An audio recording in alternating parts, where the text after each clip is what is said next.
For papers, and I hope that other folks, you people in the room, will notify others you know that we're looking for people to write about environmental health issues more broadly in China. So and you can contact me later if you have info on that. Now, I want to introduce these folks briefly. You have the bios, so you don't need me to yammer on too long, but Dr. Chris Groves, who I just call Chris because he's my bud for a long time now. He's a professor of geography and he directs the Hoffman Environmental Research Institute at Western Kentucky University. He's developed over the years a very active research program in geochemistry and hydrogeology. I know he gives his students a lot of hands-on activity. He hangs around in caves, you guys. Okay, just know that. And you're going to see a little bit of that tonight, this morning, I believe. But he's notably which made him an ideal leader of this project, he's been working for about 12 years in southwest China on karst water issues. And just a question, how many people in the room know what karst means? Raise your hand.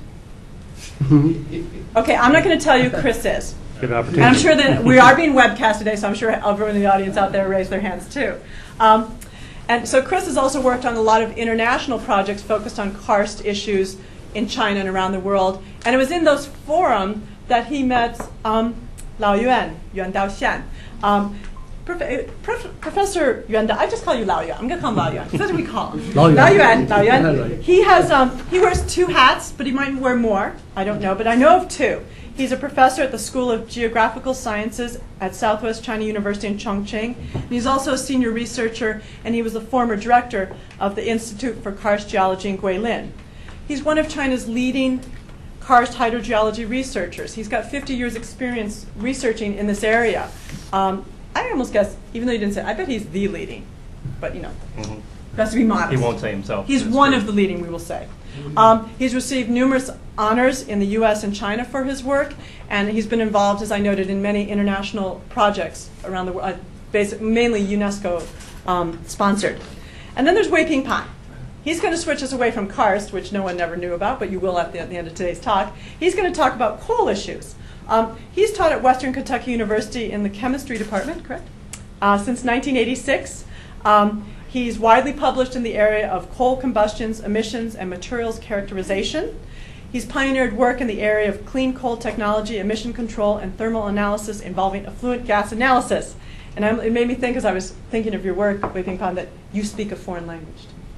Chemistry. But he does it very well because he's worked on many spot projects by NSF, Department of Defense, Department of Energy, working on these issues not in the United States and in China, and I'm sure in other countries. So I'm going to stop talking now, and I'm going to let them talk. But I wanted to, if it's okay, you guys, I wanted to just quickly run around the room. Just have everyone say your name and affiliation very quickly. Okay? Start with you. Say just your name and affiliation. I'm Yang Yang, and I'm new intern here. Isan Su, AAAS. Winnie Lau, AAAS fellow. Steve Wolfson with the EPA Office of General Counsel. Okay. Does it work? Yes, just say your name. Bill Penman, I'm here for the China-U.S. Energy Efficiency Alliance. Kristin von Kostovsky, Population Reference Bureau. Elizabeth Van Heuvelin, I'm with the Institute for National Strategic Studies at the National Defense University. Melanie Hextep, a consultant. Brenda Dorosky from the U.S. Environmental Protection Agency. Catherine Zhao from the Congressional Executive Commission on China. Catherine Bliss from the U.S. Department of State. Hi, Barbara Wong, unaffiliated but very interested. We have to use the mic because we're webcast. We want those kind folks in Webland to hear you. Naomi Lubick, Environmental Science and Technology. Avril Ampudia with the Arlington Institute. Ling Li, China Fellow at Water Watch Institute. David Nicholas, Environmental Protection Agency. Udam Hong, American University. Jianjing Wang, Fellow in Watershed Week. Polly Shen, Seeger Center of GW. Chen Huang, Maxwell School of Syracuse University. Vin Nguyen, U.S. EPA, Office of International Affairs. Kelly McCaskill, U.S. EPA, Office of International Affairs. Hi, I'm Will White, Pennsylvania State University. Hi, I'm Bet White, Department of Civil and Environmental Engineering at Penn State University. I'm Pat Cambyses, and I'm with the Hoffman Environmental Research Institute at Western Kentucky University. I'm Xiaoqing Liu with the Center for Strategic and International Studies.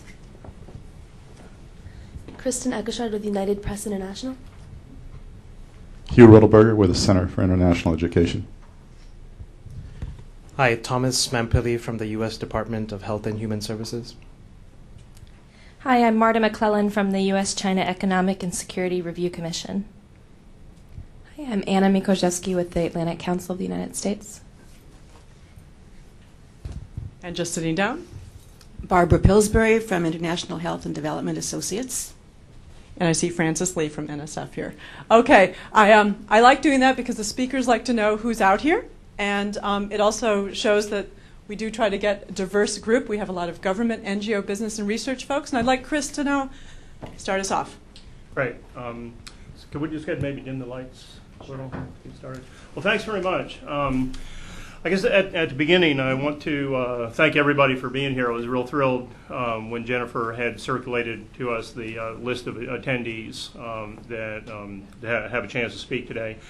And to invite any of you, if you have any questions after this about our program or any of these issues, feel free to contact one of us. I'd be very happy to talk to you.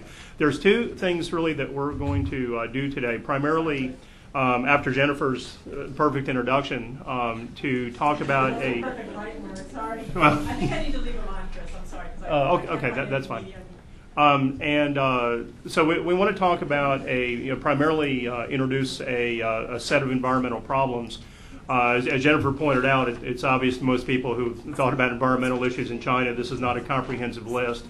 But a couple of important ones that we're focusing on, and then also to introduce, as Jennifer also mentioned, we're very happy to in October to have started a new project, the China Environmental Health Project, which I'll go into a little bit, and I want to acknowledge right up front our sponsors, the Agency for International Development. So here's the list of culprits here. I'm not really going to talk too much about the project because we just started in October, but we're going to be talking through the discussion this morning about the years of effort that have led up to this and the type of work that we're going to be doing in the program. But primarily, this is led through the Western Kentucky University. I should also acknowledge this was made possible with the assistance of Senator Mitch McConnell, the senior senator for Kentucky, and his staff. And I'd also like to acknowledge Paul Grove of Senator McConnell's staff.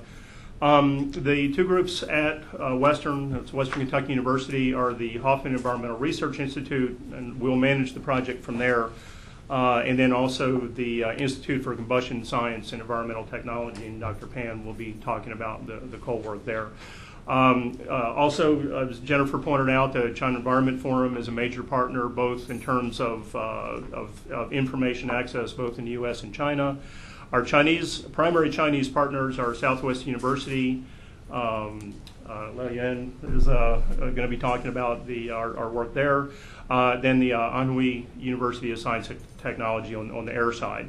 And then working with NGOs in an international organization, in terms of NGO training component, the International Institute for Rural Reconstruction. Now, the way we're going to organize this is that the two major issues are this strange word for the moment, karst, and then the coal things. So I'm going to talk to introduce this concept, it may seem obscure at the beginning, and to many people it is, but I guarantee you to somewhere at least 80 million people in China, this is not an obscure concept at all. Basically what karst refers to, it's a word from Slovenian through German that refers to a kind of set of landscapes that are characterized by formation on soluble rock, primarily limestone, in fact. And the main thing is that even if you've been down the Shenandoah Valley and been to Luray Caverns, this is a karst area. This is characterized by things like caves, underground rivers, bless you, things that happen as a landscape gets dissolved out. And so I want to introduce what is this karst thing. which is of vast importance in southwest China. Then Professor Yuan will then go into some issues about karst in China more specifically, and then we'll go over to the coal side. Karst landscapes then, although a lot of people would consider caves no more than something like a trip to Luray Caverns in 5th grade or something like that. It turns out that depending on how you estimate this, that these landscapes cover some, it's been estimated 15% of the land surface of the Earth. And more to the point, I guess, there's a recent estimation that some quarter of the world's population, of course that's more than 1 billion people, rely on karst aquifers for drinking water. I do like to point out, since that statistic came out about the 25% in a textbook a few years ago, in grant proposals dealing with karst issues, this is the single most commonly cited statistic that is in the first, usually the first sentence of any grant proposal dealing with karst. But these things are characterized by, among other things, I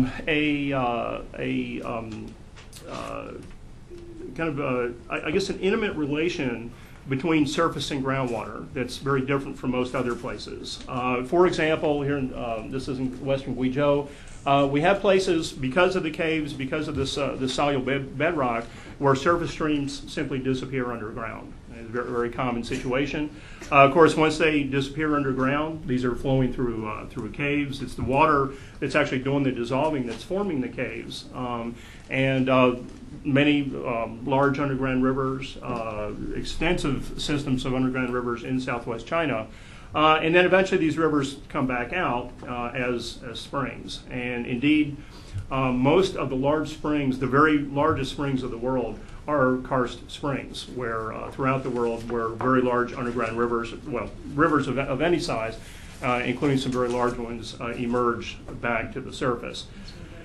A major issue, and how this really ties into human health and environmental issues in terms of the human activities, is, and I'll be addressing this, there's two major issues here. One has to do with water quantity, availability of water, and the other to do with water quality. And I want to kind of highlight these in general first. This is also in western Guizhou, and the idea is that, or the basic idea is, if this water is underground, it's not at the surface, which sounds pretty obvious when you say it that way. That also means that since people are generally at the surface, there's a disconnect of the availability of water because it's underground, particularly as I'll go into in the because of the monsoon climate in southwest China during the dry season. So there's a water availability issue. Now, in terms of the water quality, what I'd like to do is go to Florida for the moment, because this is a remarkably illustrative set of slides that a series of colleagues down in Florida, Wes Giles and others, put together. I've got, actually, it's hard to see up there, the website, and I'd be happy for anybody interested in looking into this karst issue.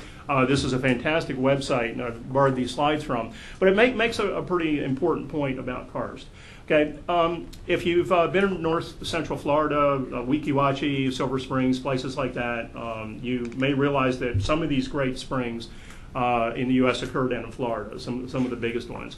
Here is a case on the right-hand side. This is a water supply spring. You can see the water is clear. You know, obviously must be pure if it's clear. And as an illustrative project one day, these divers and their colleagues basically jumped into the spring and started swimming upstream. What they were looking at is they were actually mapping out where this cave went to see what kind of land use is over top and what things could potentially be impacting the water quality. Now realize, since the water is dissolving the landscape out, since this water is underground, that means that rain and contaminants as well moves very quickly through the ground, so these are very easily contaminated systems by whatever potential sources of water are below. These are important concepts in China. This is just a particular nice illustration. Okay, so anyway, what they did was, the divers are going through, they have a special radio in this case that the divers can stop. They have a radio transmitter. On the left-hand side, or excuse me, the right-hand side, there's a team with a special receiver, and they can follow over top of the divers. And so they're actually mapping out. There's other ways to map caves, but in this particular case, they're simply following the divers on the surface to see where the cave goes and what sort of land use, including highways that they're crossing right here, cross over the cave. So they see there's a highway. Of course, this means that there's chemicals, being transported, oil and grease, whatever. They continue along the left. The cave goes under a chemical storage facility, it turns out. At some point, apparently they're going wherever the cave goes. They go in the back door of a Ponderosa or something like that, through and out the front door. Not a heinous contamination problem, I hope. And then what happens is that they come up to they're walking through the woods at one point, and they come up to this sinkhole, and they're dismayed to look down and obviously see garbage and whatever heinous sort of things there. They're I guess they're deciding how they're going to wind their way past this thing to continue on, when to their surprise, here come the divers.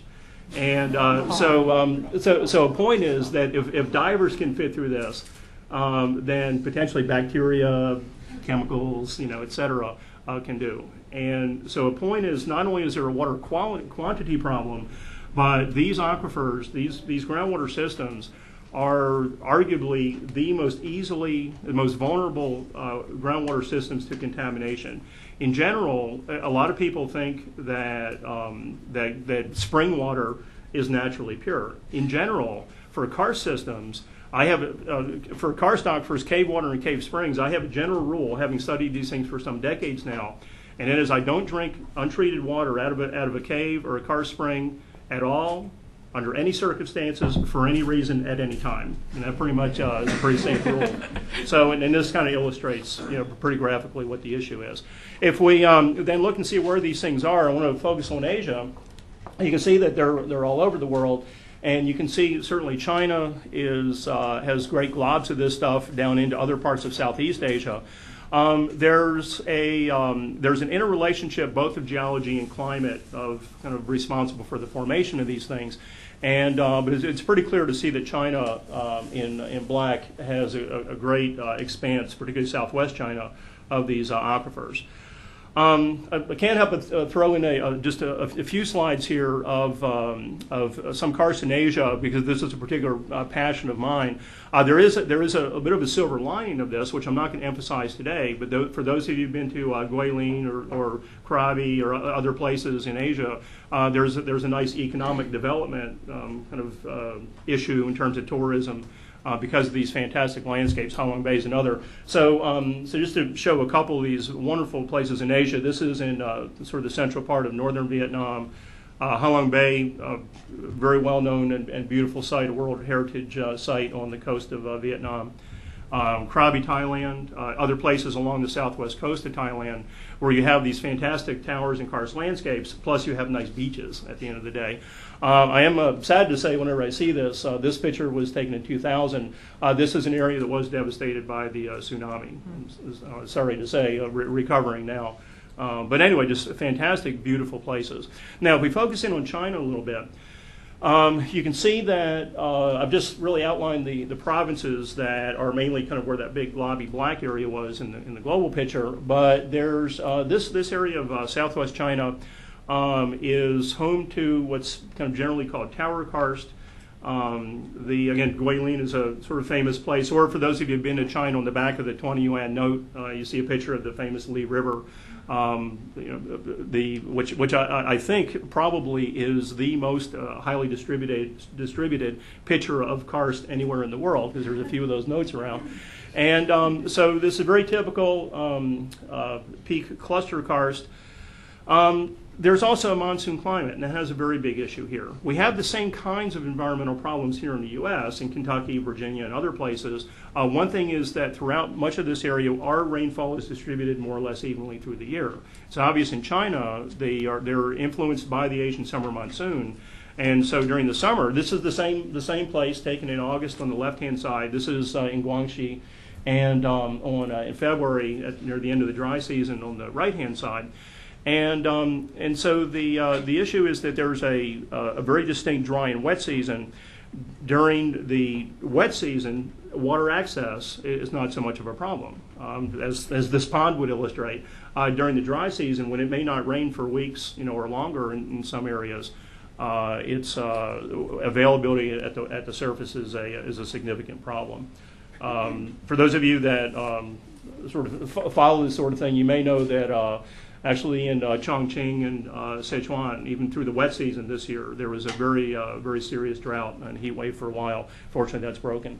There's roughly 500,000 square kilometers in this area. I think this is probably the most extensive, kind of aerially extensive karst area anywhere in the world, over roughly most of 8 provinces or parts of 8 provinces.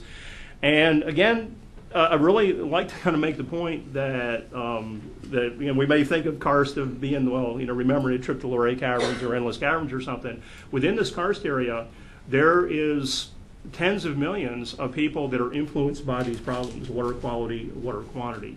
You may know that this is also some of the poorest areas of China. Guizhou is a clear example, and there's an interrelationship between the physical nature of the landscape and the economic and kind of social, cultural conditions there.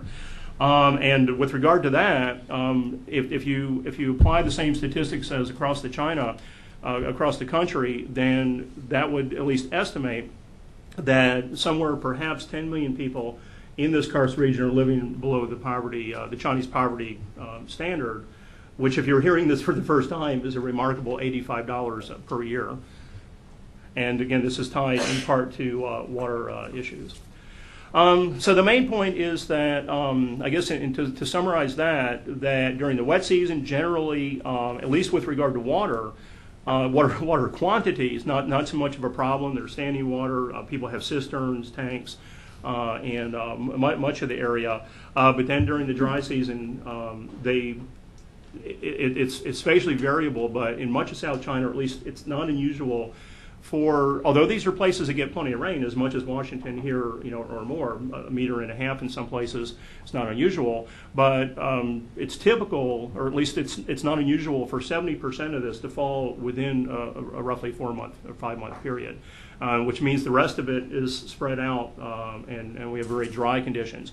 In places like this, and this is, again, hundreds of thousands of square kilometers that this can typify.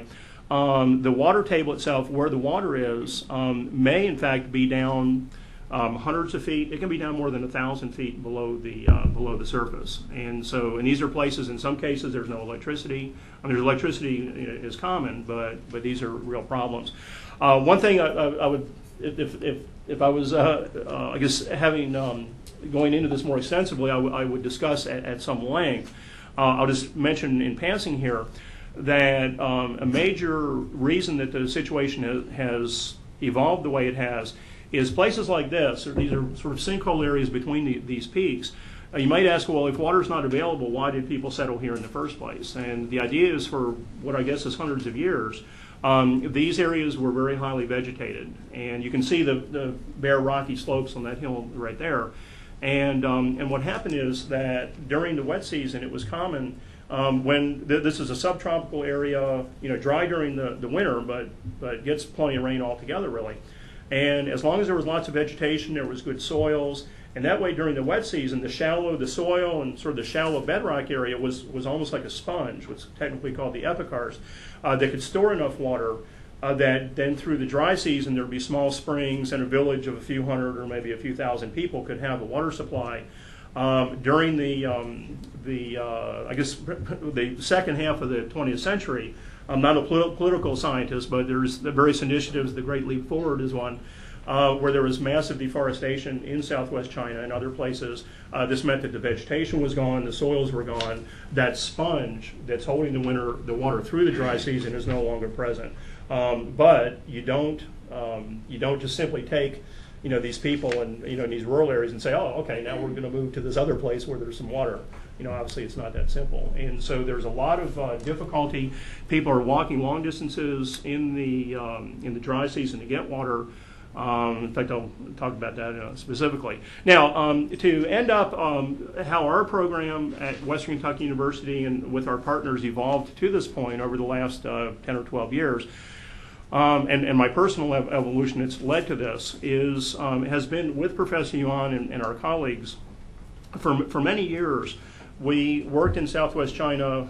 This is one of the main places we worked in Guangxi, doing experimental work at a monitored spring, and where we've had training, instrumentation, but we've been looking primarily at what you could call relatively kind of basic research questions. How are caves forming? Why do the karst landscapes look a certain way in China and different in Kentucky? A lot of our work has to do with interactions of CO2 gas and the atmosphere and things like that. But a point of this is that these are basic research questions, which I'm still very interested in, but not really addressing very much applied issues of human health or well-being. What happened was that, and I just picked a slide, this could be any number of places, my personal evolution, and to some extent associated with the evolution of our work among our group, is that time after time, we would drive, into these rural areas, which I just love very deeply. Get out of the car, walk a couple miles, past small villages, share meals with farmers, people that were really, having, happy and generous for sure, but having difficult quality of life issues. While we walk a couple miles to go to some cave, collect some gravel, and then send it to some instrument somewhere in Indiana to find out whether that cave is 1 million years old or 10 million years old. And more, I thought, well, we're going to considerable effort and resources to study these things, to go see the karst areas, and it just seemed to me more and more that, I don't know if criminal is the word, but it seemed inappropriate to not try to take some of this energy and use our collaborations and resources we could bring to try to see what we could do in terms of training, in terms of trying to improve the quality of life of people in this wonderful area. So that's really what's happened, is this has gotten more and more applied. I'll end with just one example of the type of things that we've done and will now continue to do in terms of both field work and training on the water part. I'll end with one example out of several that our group has worked on in collaboration with Professor Yuan and his colleagues. This is in western Hunan on the border with Guizhou. And what you can see is this is a fantastic cave called Dawangdong, or Big Dragon Cave. This waterfall, you can see this is during the wet season. That's seemingly coming straight out of the cliff. It's coming out of a humongous cave system. And in fact, that waterfall is about 800 feet tall, and then it's about another 600 feet up to the top of the plateau there. Up on top of the area, up on top of the plateau, are villages in this particular case of about 30,000 people altogether. Miao minority area, and I'm also very enamored of some of the sort of cultural traditions there. And in fact, remote enough where the main cave expedition where we worked there, we had to have actually English to Mandarin, Mandarin to Miao, Miao to Mandarin, Mandarin to English for communicating with a number of the people there. But this is a case where that during the dry season, that cave, the water is accessible there inside the cave. People are walking several miles, up to several miles across the top of that plateau, down that cliff, which doesn't really look accessible. There's a switchback trail, places where there's literally ladders. They're going down into that cave, filling up a jug of water, going back up, and heading back over to the village. This is not just for drinking water. This is for all water that they're using. And without, again, being a social scientist, it's clear to me that at least one interaction is if you're spending 3 hours a day carrying water, you're not generating income during that point. And so there's a lot of interactions here. What we did in this particular case, the Chinese actually have a big dam inside the cave that they're diverting the water for hydroelectric use at the bottom of the giant cliff. What the plan now is actually to build a new dam upstream from this location, not just up and there's actually a person in the yellow suit for scale there. This is a pretty big place. But what they're planning to do now is, and in the process of, is building a dam from the floor of the cave up to the ceiling, completely sealing the passage off so that the water behind in the cave will back up. And if everything works out right, then it will flood some of the areas up on the plateau. Increase electricity generation at the bottom, hopefully provide more water supply for the people at the top. So certainly China has many great geologists and engineers. Where we came in is our colleagues were the consultants working on the project, our Chinese colleagues But there were certain technical things that they weren't able to do. For part of the cave, it was totally flooded, and so they asked our group to come in, and basically we provide special services, I guess you could say, and we organized a cave diving team of actually cave diving experts who know how to map caves underwater. This was the first U.S. cave diving ever to take place in China, as far as I know. This was in early 2004. So the divers went up, also up on top of the plateau to get down and map the caves. One of our team, and I'll mention Pat Cambyses, who's here, led this expedition. So we had two teams, one going in and mapping for the engineers from inside the spring entrance, and then other team going down, in fact, as much as 300 or 400 feet down ropes, which is not much in China, to get into the cave system and map it there. And so just, again, for example, and I don't want to dwell on the technical parts.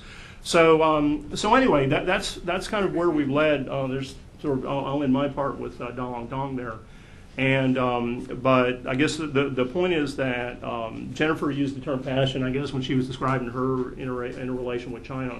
And I certainly feel the same way, particularly the rural areas of the Southwest. And so, very, very happy that after a considerable amount of time and help from a lot of people, that we're ready to start our new project. And so with that, I'll turn over to Lao Yan. Right. Thank you. Do you want to go ahead and sit here? And we will have Q&A at the end. I would like to note for the people that we are being webcast that we will be posting these, and for you all here, we will be posting these PowerPoints online. And unfortunately, I didn't get it ahead of time, so the people in webcasting land are not having as much fun as you all seeing these pretty pictures of the caves. But yeah, and one thing that Chris, while he's doing that, I remember he told me about some of the stories of trying to get for this first cave diving exhibition and expedition in China, that it took a lot of time to get the equipment into China, didn't it, Pat? There were some major logistical headaches. I'm sure the people at customs are like, what is this? What is this? So Chris has also proven himself very adept at working with customs officials in China. Identifying colleagues that can do that. Identifying colleagues who can do this stuff. So it's yes, and help yourselves to coffee and tea. And I'd like to ask Professor Yuan to talk to us now. Thank you, Jennifer. It's my great pleasure to return to the USA again. Since 1983, I've been to the USA for, I think, more than 10 times. But this time is a great pleasure because I would like to talk the question. I've been first to talk in Detroit at the 149 session of the Tripolar S. I was co-chaired with Dr. William Beck of USGS about a session. The name is Degradation and Rehabilitation of a Fragile Environment, Karst Area and Desert Margin. And from this title, you can see people considered, since 1983, people considered Karst region just like a desert margin, as fragile as a desert margin. I'm very happy to see Professor Bill White and Betty White. I think here they are the only audience at that session. They come here again at 1983, and it's very glad to come here again because after 23 years, as you know, in China the economy is growing very quick, and the situation is quite changed. And even at that time, we considered this is a fragile environment.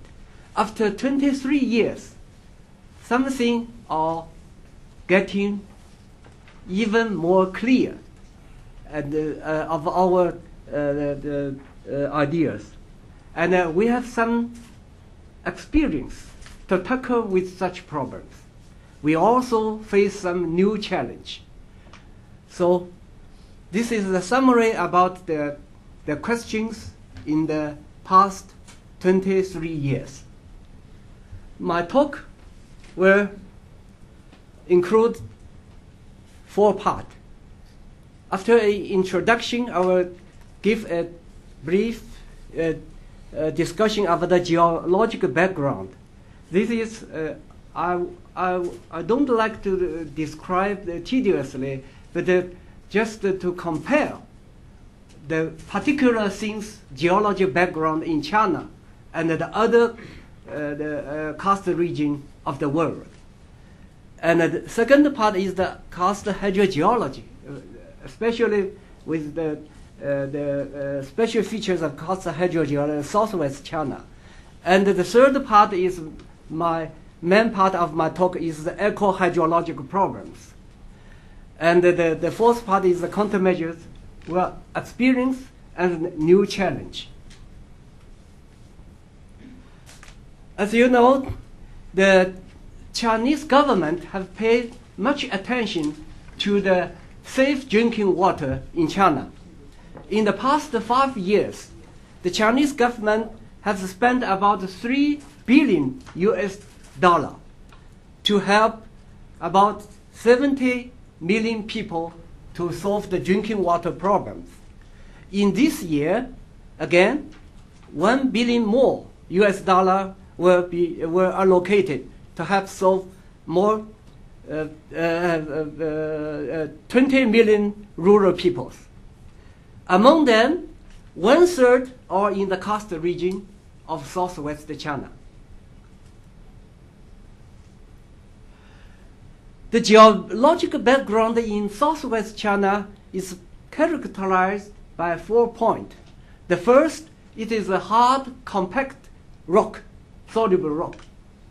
In comparison with Florida or Puerto Rico or southeast China, is a very porous tertiary limestone. But in southwest China is before Triassic. That means more than 200 million years ago.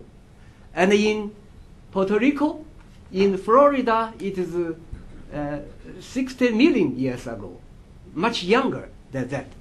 Because of very compact, hard, compact limestone, so all the water are percolated, storage in the karst features, no porous. So it's quite uneven distributed. The second thing is a very strong Cenozoic uplift under the influence of a Himalaya mountain orogeny movement. So it's a high uplift. And then the water table are usually very deep. So even you have plenty of water underground, even underground stream, but they are very difficult to access. And the third thing is the heat moisture match monsoon climate. This is a comparison with the karst region in Mediterranean region. In there, the summer is dry, the winter is wet, and then so the dissolution process is influenced by the snow melting water. But in China, southwest China, the monsoon is in the summer monsoon is a humid the period. So the dissolution process, surface dissolution process is very strong, very strong. So the soil is very thin, and most of the rock are dissolved away. And the fourth thing is no scoring of the last glaciation. On the boundary between Canada and the United States, there's the limestone pavement. That means about 10,000 years ago, there's a very thick ice sheet that score away all the karst features and it remained a pavement. Also in the middle part of England, also there's pavement. So, but in China, no continental ice sheet. So all the karst features are remained, some very old one.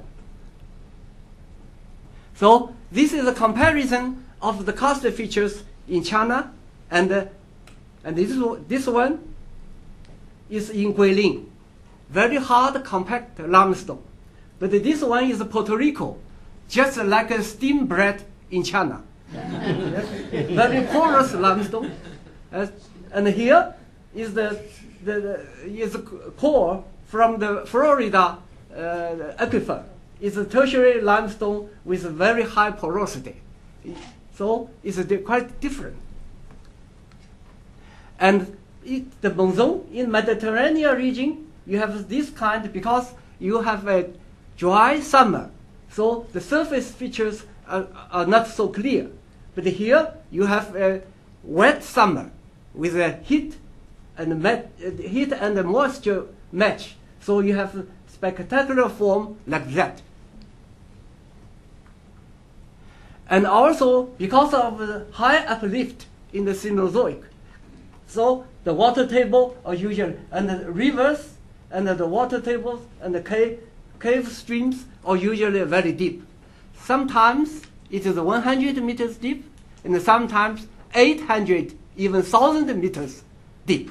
So it is very difficult to accept the underground stream water. And also, this is in the Yorkshire, the scoring of the last glaciation, or the limestone pavement. But in China, you have such karst forms. So, in China, the first thing, the character of the karst hydrology is all the water is stored and flowing in the different kind of karst features, such as dolines, such as polyols, and the shaft, and underground streams. So its distribution is very uneven. And also because of the stratigraphy, in China, in southwest China, the limestone are usually intercalated with some impermeable bed, like that. And under the influence of the folding, and so the catchment area of each hydrological systems are usually very small, not as large as other part of the world. In China, usually each catchment area are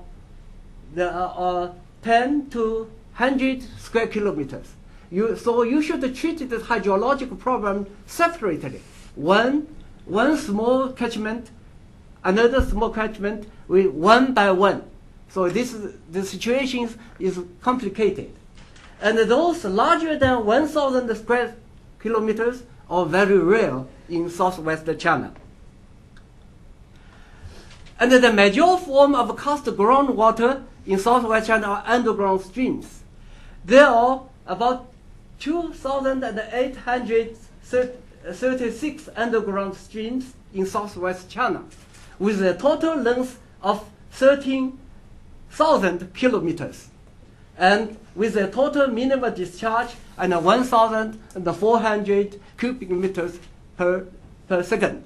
Just that means it's like a yellow river in all the underground with a very rich water resources underground. But it is characterized by uneven distribution and a close relation with surface water and high amplitude of fluctuation under the influence of the monsoon. This is an example. This is the biggest underground catchment area in Guangxi, about more than 1,000 square kilometers. It is an underground river system. And in one of the shafts, you measure the amplitude of fluctuation is more than 30 meters. So it also gives you problems for exploitation. So the third part of my talk is the recent, the new ecohydrological problems. I should mention about the 5 points. First, the karst hydrology and the rock desertification, as Chris just mentioned about it. And the second is the drinking water problems. And the third is a great conflict between the land use and the karst water quality. And the fourth is the water quality and human health. Is a natural quality. And finally, I will talk about the water problems and the poverty. Because such a special karst hydrological systems, water usually flow in the underground stream. It's flooded during the flood season and very deep in the dry season, very high fluctuation. So vegetation can very difficult to grow in the lower part, even with many soils, with thick soils. So the trees under the favorable climate condition, whether warm, humid climate, the trees can grow on the rock, on the fissures. But it should have a very deep root system, sometimes 50 meters, even 100 meters root system to get water from the underground stream. Very deep. This is the road in the cave, and then the road in the underground stream. So it is very difficult to recover if you after the over timbering. And so the rock, and on the other hand, the soil itself is very thin, and after the soil erosion and the over timbering and the rock desertification happen, because it is very difficult to recover. The second problem is a shortage of drinking water. People sometimes usually should get water from very deep cave, and sometimes in this year in Chongqing it's a severe drought in 100 years. All the trees all die, and about 10 million people suffered from shortage of water, and the government used a fire engine to support the water for the local people, and all the geological team help the local people to drilling wells. About I think more than 100,000 wells were drilled during this summer. And this is one scenery of the Chongqing area. And sometimes the people carry water by from the river. You want to set that movie? Yes, yeah, the video. This is a few seconds.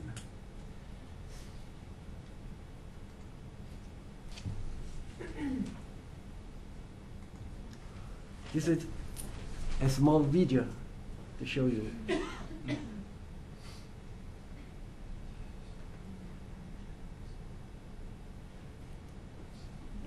Okay.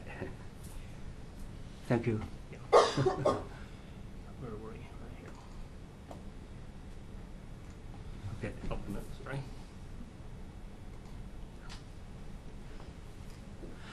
And this is a big, another big problem is land use and the karst water quality. This problem still need many times to overcome such a problem. We don't know how to solve such a problem.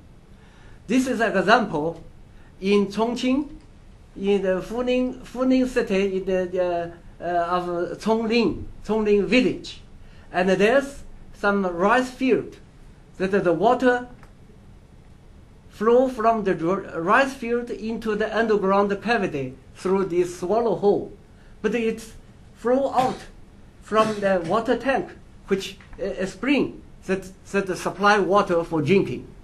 And as you know, there's a fertilizer, even sometimes the pesticide, to put into the rice field, but it's recharged into the underground stream for drinking water.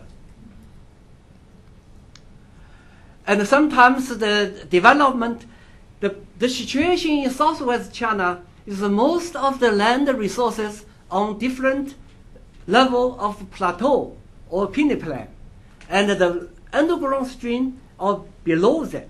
So, to shortly, in a short word, the land on the top, the water on below.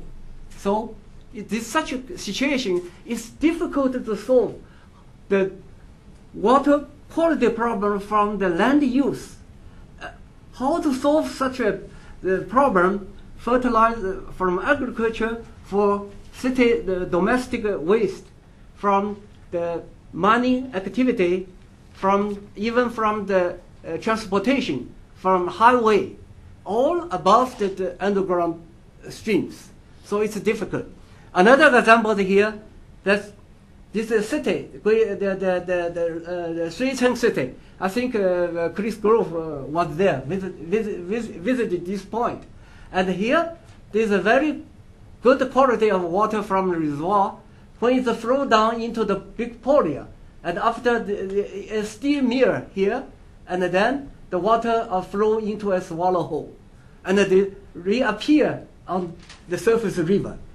It's drained into the Yangtze River and the Three Gorges Reservoir off into the Pearl River. Because Guizhou is on the water divide between the Yangtze River and the Pearl River. So all the water, if you treat it not with care, let the polluted water flow into the underground, it's difficult to solve such a problem. So sometimes the traffic condition, the people build a lot of water tank to solve drinking water. But this water tank receive water from the side spill ditch. So all the pollutant from the roadside will recharge into the water tank. And another thing is the traffic accident. Sometimes the toxic material, some the oil, such that when overturned, and then it's a leakage, and also recharge into the underground stream. Sometimes even without the pollution, even the acidic rain may influence the underground water. And here you have a siliceous rock, and the limestone is very deep. And near Liuzhou city, it's with high, low pH value with acidic rain. And it's recharged into a reservoir, and this reservoir recharged into an aquifer, and still remain very low pH value in the spring. But one of the so in this village with about 300 populations, in last 20 years, to inspection of the health inspection before the young people joined the army, but during the last 20 years, nobody is qualified because of a health problem to join the army. And because acidic water from the aquifer, this is the drinking water spring. And this is one of the farmer, I don't think he is very wise. He dig a well in his house, around his garden, and he used some limestone blocks to lining the aquifer, the same aquifer, and the pH value get rise up very quickly. It's suitable for drinking. I don't know if he knows chemistry or not, but it does work. And then, because soil and water are two problems in southwest China, so it is the two basic problems that bring poverty problem. As just Dr. Chris just mentioned, there about 10 million people in southwest China still under the power line of the Chinese government, and it is very interesting to see that this is the distribution of the limestone and the poverty region are matched quite well. This red part and the gray part are all in the Karst region, and the red part is the poverty region. And this is a typical house in Guizhou, central Guizhou province, in the poverty region. They have their cattle beneath, and their house, their rooms above. And some countermeasures to solve such problems. One is to carry out a new round of hydrogeological survey in the scale of 1 to 250,000 to 1 to 50,000 in the scale. And then the objective to identify the Karst water, especially the subterranean stream. The second is to know the quantity and the quality changed during the past 20 years. And the third, to assess the feasibility of use. And the fourth, the vulnerability mapping. And then there are some demonstration site and the 40 key areas are distributed in southwest China with 20 demonstration sites. And the second measure is the building water tank. About millions of such tanks were built in recent years to solve the drinking water problems. When it is integrated with the Epikarst spring, and the water can flow in all the year under the good ecological conditions, and it can survive dry season and even enough for the drinking water.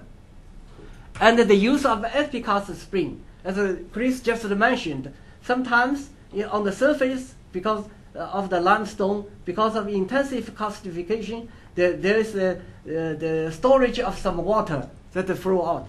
When even there's a spring quite higher than the local base level, and here and easy for getting the water, and when it have a good ecological condition, it can survive dry season.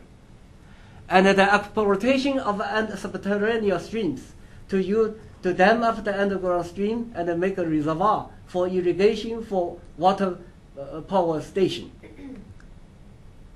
And sometimes the drilling of wells for irrigation.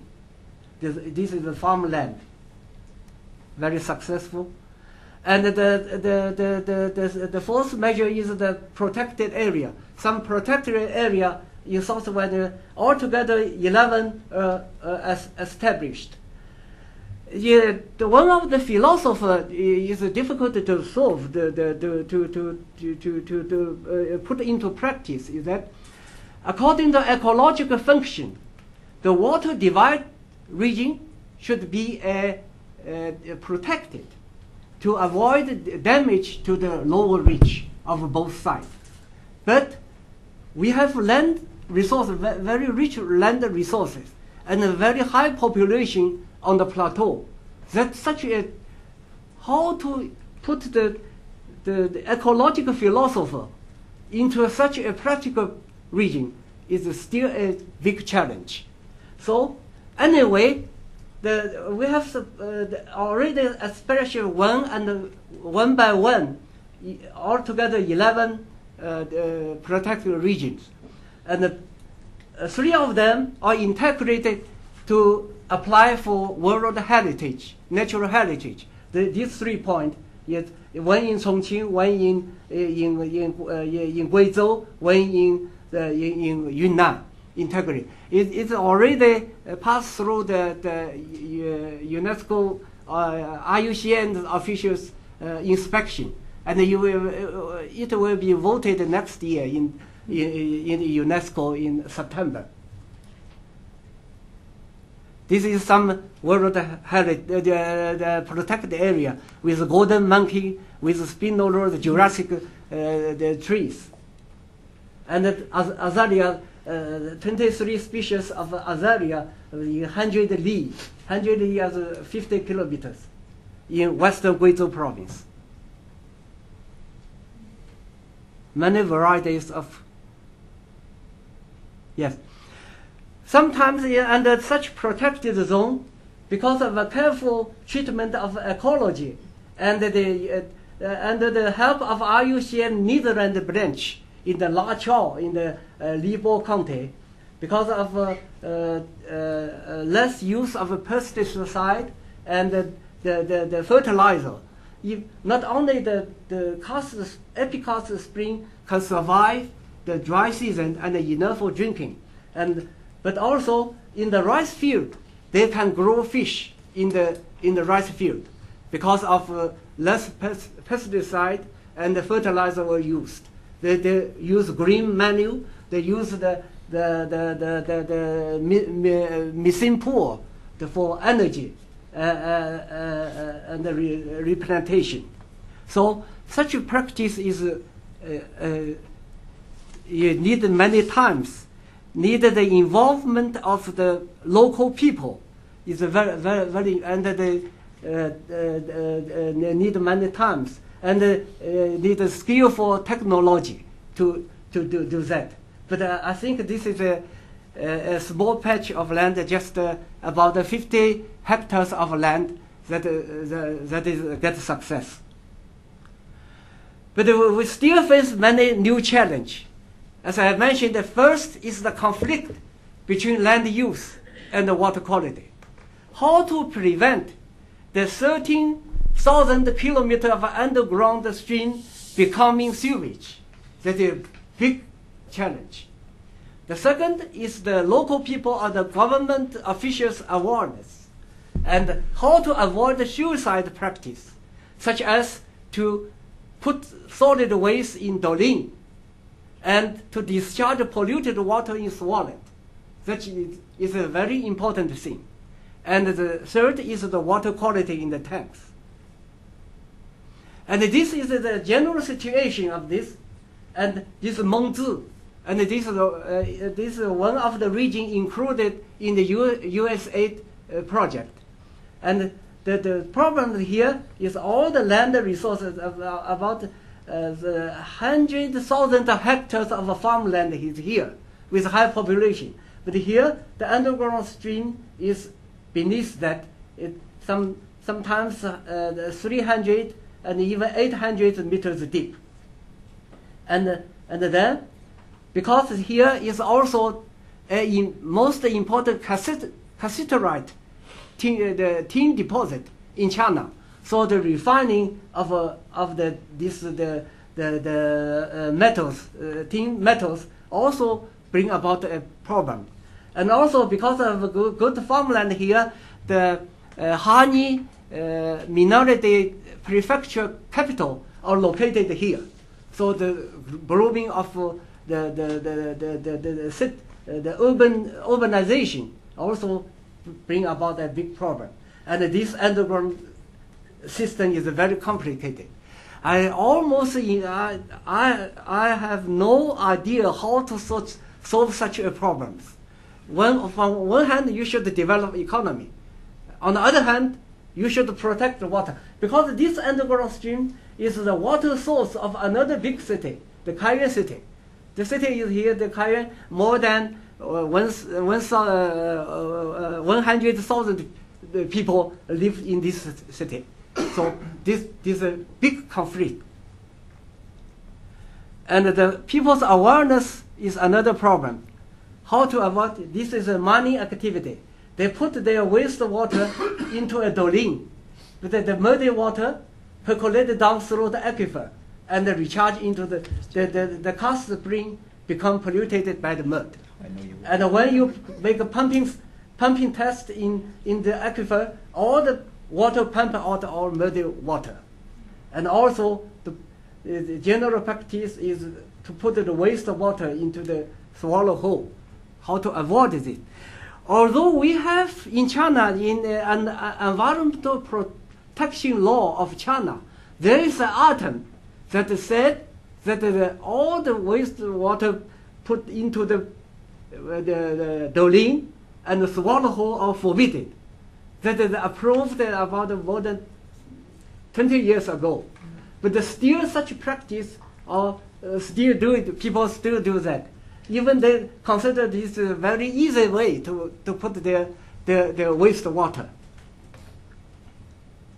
And another problem, how to solve, although the water tanks to some extent solve the drinking water problem, but how to make improve the quality of the, as you know, in the dry area, such as southern Australia and the northwest China, the water tank is a good method because there is very dry and the temperatures are not very high, so the bacteria problem is not very serious. But in southwest China is subtropical with very humid, so such a water tank very easy for bacteria and algae to grow. and so it's deteriorated very quickly. So that's a problem. And this kind of practice, they use the roof water to divert into the water tank under their house. This is another problem, I think. So we have a good cooperation with Chris Grove. This is our team together in the Beijing together. I think we have very good cooperation in the future. Thank you very much.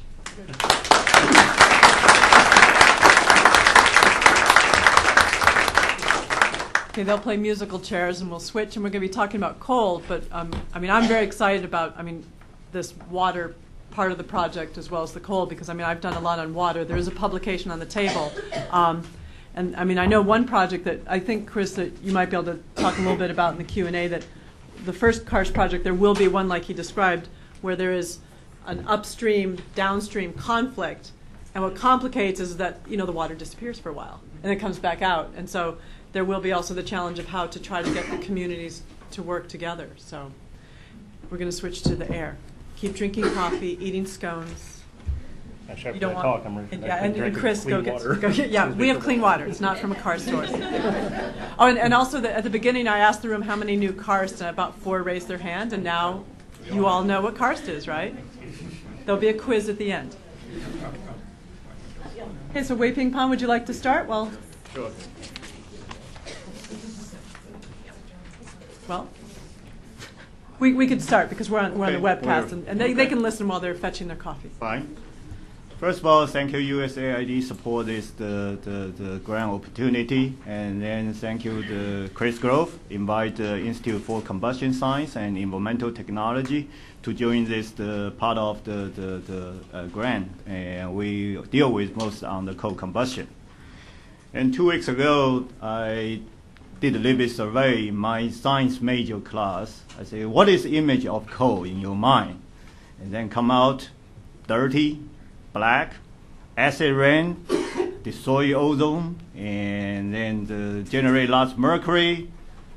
Only one people say, oh, generate electricity. Then I told all the students in the class, in American, we use 56% of electricity is generated by burning coal. Think about if we not use the coal, everybody only can use 12-hour electricity. You will work on the dock for another 12 hours. So actually, America is coal-rich country, and the same thing in the China. China, even the percentage even higher, is around 76% electricity is generated by burning coal.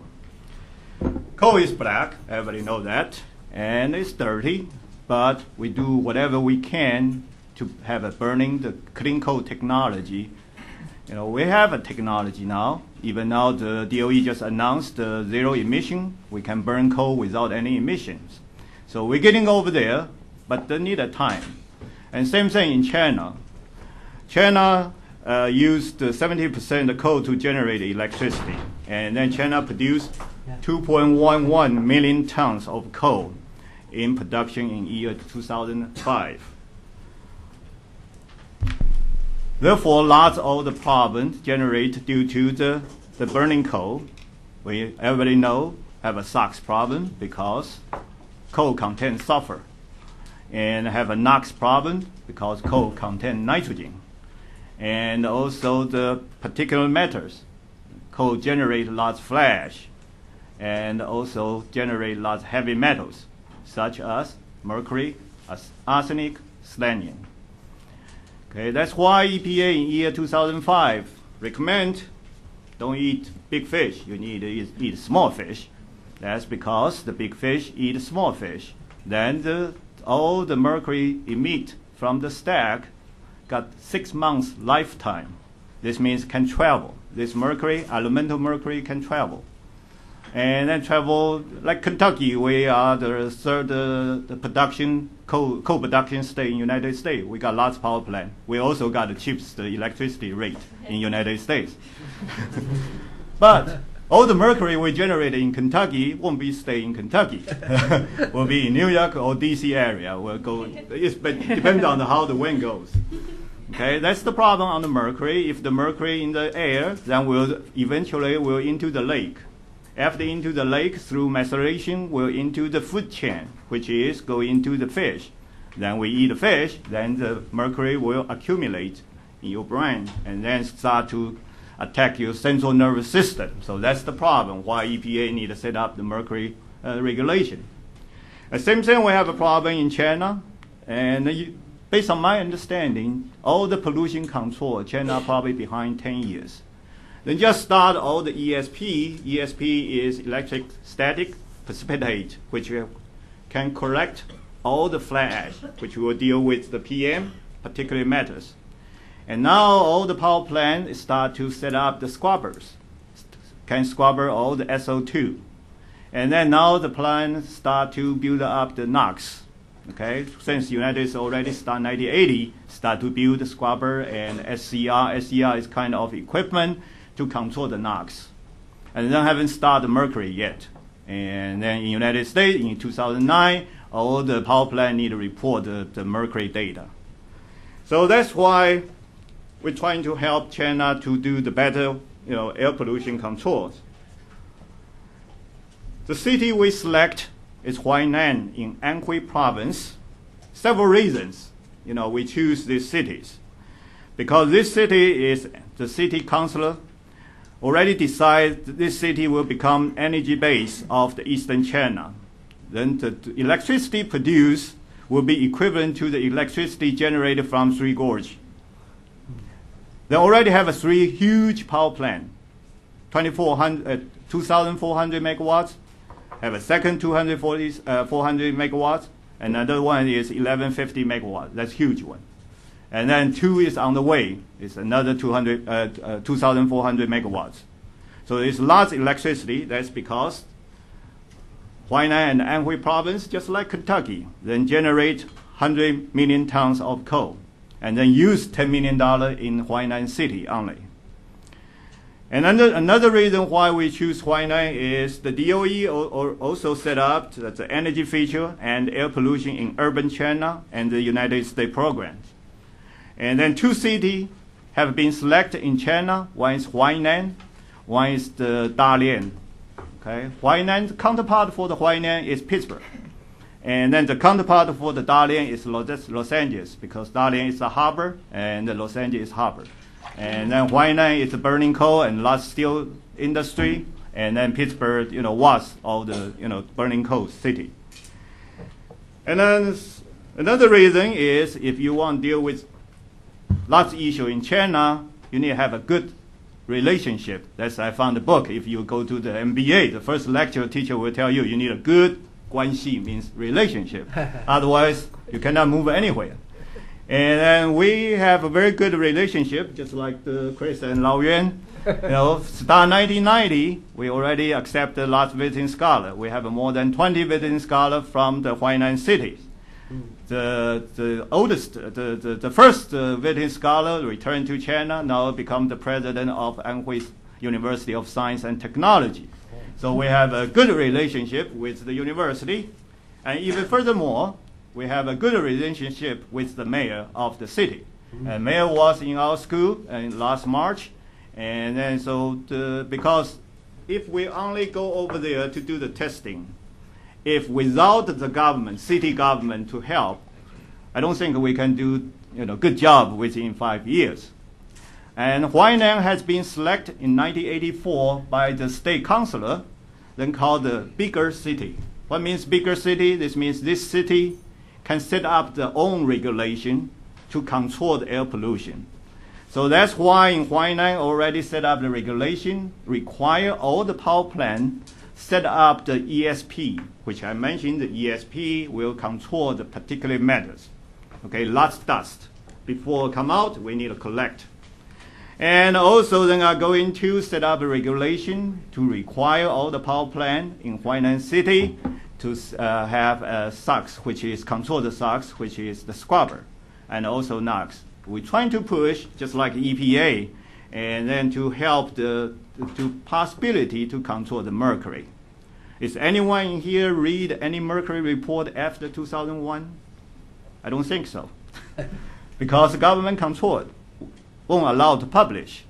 Okay, so American generate 48 tons mercury per year by all the power plant in United States, 48 tons. In China, the range from 400 tons to 600 tons. We don't know because we don't have a data. All the data we see just prediction by how much mercury in the coal, then we recalculate back, see how much will be emit. So that's the problem. Nobody knows exactly how much the mercury will generate. Remember, I said Kentucky, when we generate mercury, won't be stay in Kentucky. You can think about all that way. Why Los Angeles in California area got lots of mercury? I'm not saying you're definitely from that side, but you can think about that. That's the way we're trying to help the Huainan city have use all the U.S. standard methods, EPA, Ontario Hydro method, or the method 26, method 29, to collect all the air quality data. Three major problems in Huainan because it's coal mining city.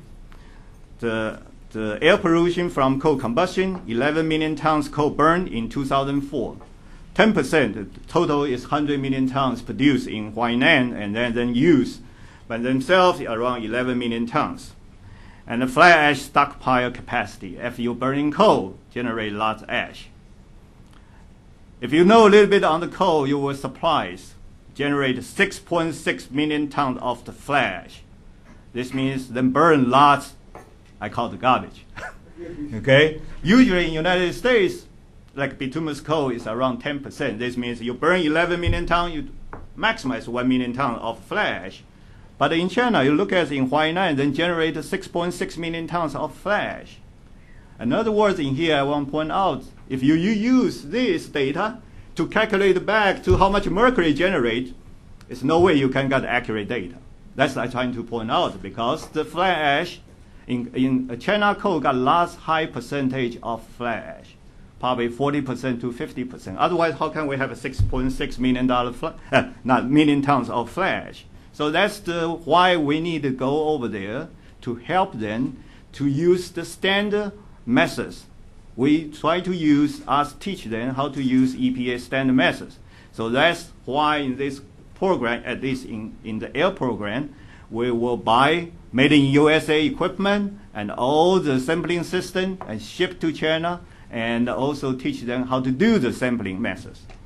And third area will be sinking area due to coal exploration, which I'm not a mining engineer, so the last two, we not deal with. We only deal with how to, actually measure the air pollution during the coal combustions.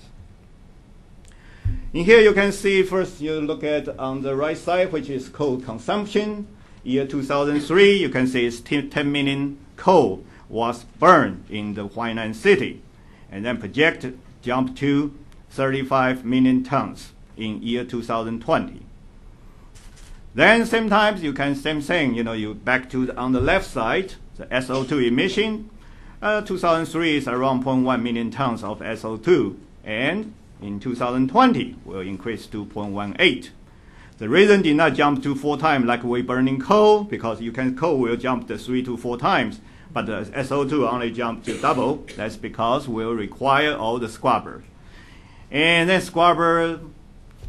some scrubber can do 70% efficiency, some scrubber only can do 60%, and then in the United States it's required 90 to 95%. So that's also another area we're trying to push. If you put a better regulation, then people will do more limestone or whatever the mean to enhance the efficiency of the scrubbers. And another for the smoke dust.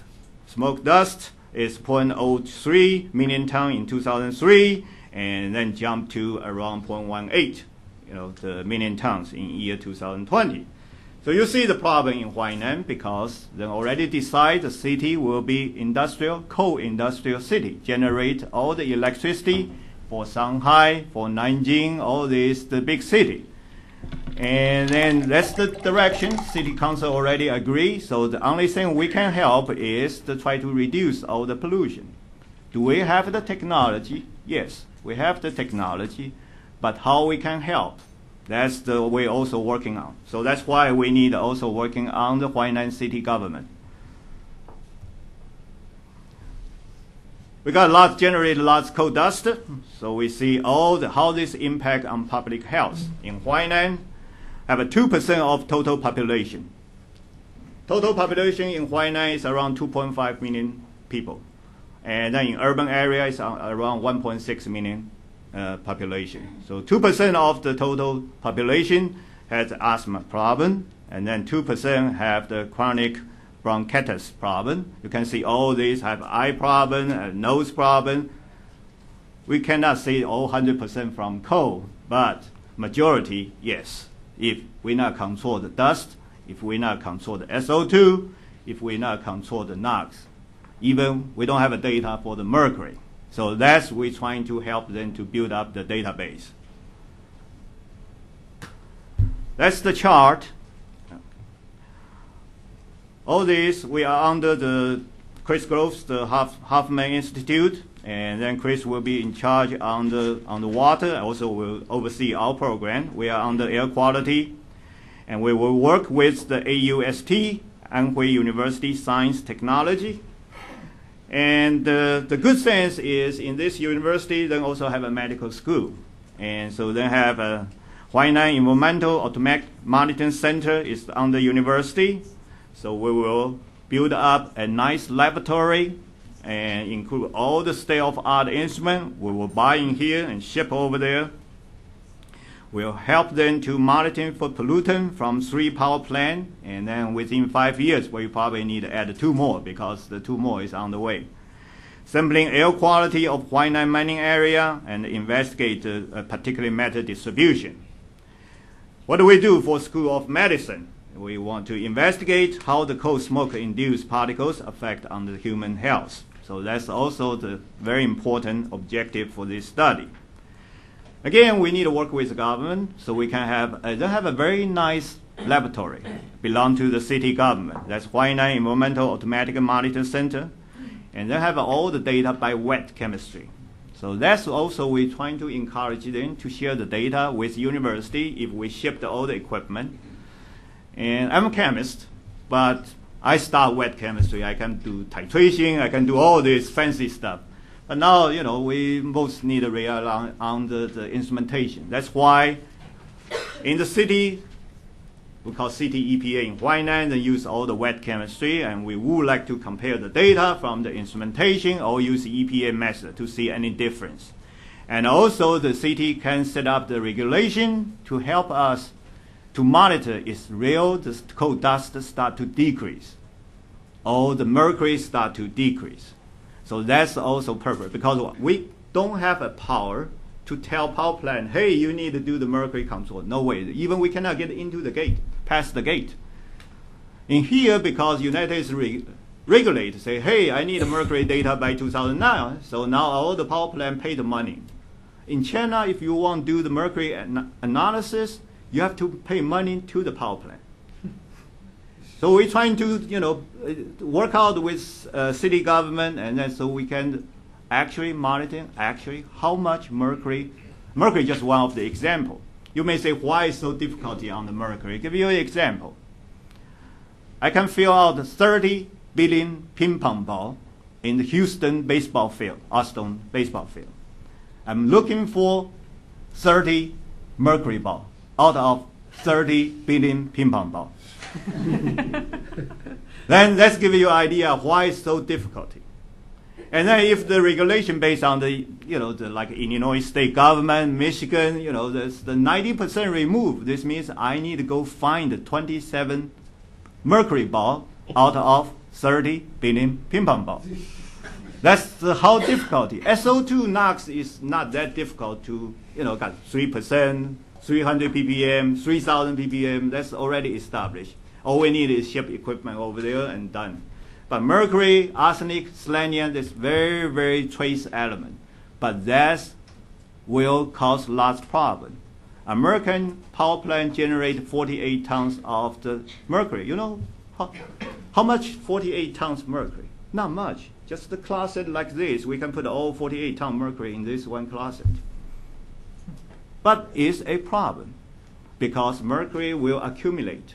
Won't come out, always accumulate.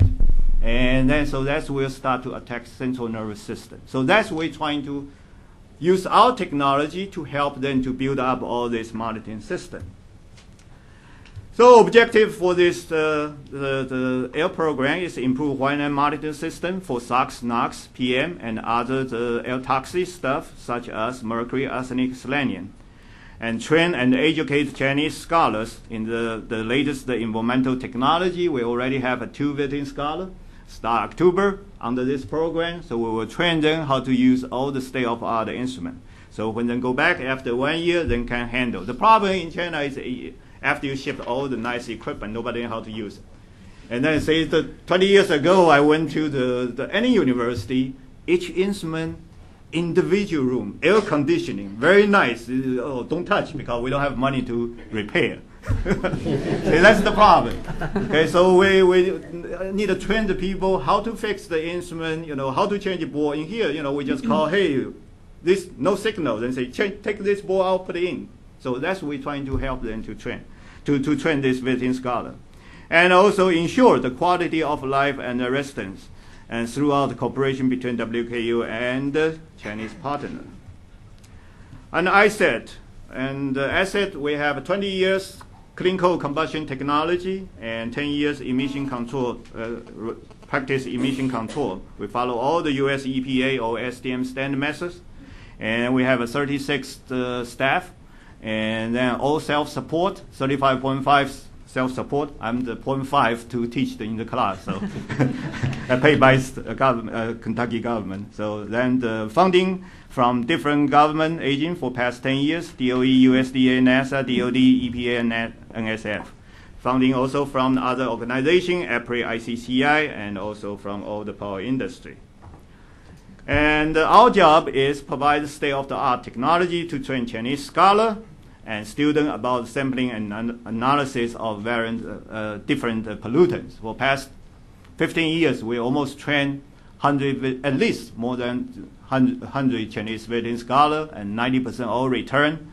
So that's in even the Anhui AUST already has 20 more visiting scholars has been trained in the ISET. And ensure all the measurement result and data quality. I believe I talked with EPA, they also want us to make sure the data is accurate. And hold a relate workshop for Chinese scholar. We not only train the visiting scholar in here, also we go over there to teach them how to use all the equipment. AUST, nice is we have a good relationship with the president of the university, and also we have a very good relationship with the mayor of the city. And then then also have 2 centers. One is the medical school, and another is the universities. And expected result. As I mentioned, we cannot control the local power plant. We have to through the city to help us to regulate or do something. And then after put the regulation, then we can see the change.